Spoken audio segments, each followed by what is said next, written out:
और आखिर वक्त तक अपोजिशन यही समझती रही कि इनके पास नंबर गेम पूरी नहीं है और इस खुशफहमी में थे और वो बार बार फोर्स करते रहे आज ही एतमाद का वोट लिया जाए। एट द एंड जब इमरान खान साहब की तरफ से हुक्म मिला और वज़ीर आला पंजाब और डिप्टी स्पीकर ने ये ऐलान किया कि हम एतमाद का वोट लेने जा रहे हैं, एट द एंड जब अपोजिशन ने देखा कि हुकूमत के इस वक्त 184 अरकान पहुँच चुके हैं, उन्होंने वहाँ से राह फरार इख्तियार की। उन्होंने कहा कि हम इलेक्शन ना हम वोट डालते हैं ना हम इस कार्रवाई का हिस्सा बनते हैं। बासूरत उनके बाइकाट के बावजूद भी वोटिंग भी हुई, वज़ीर आला परवेज़ इलाही पर एतमाद का इजहार किया गया, वो फतह याब हुए और उन्होंने अदालत जाकर रिपोर्ट दी कि मैं एतमाद का वोट ले चुका हूँ, जो मुअज़्ज़ज़ अदलिया की तरफ से हुक्म था वो मैंने पूरा कर दिया है। उस पर अदलिया ने इजहार इत्मीनान किया। उसके बाद वज़ीर आला पंजाब ने समरी मूव कर दी।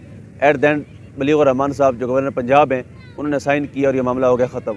अब KPK के हवाले से महमूद खान साहब कल एक ख़ताब कर चुके हैं, वो कह चुके हैं कि मैं KPK असम्बली जिस वक्त खान साहब कहें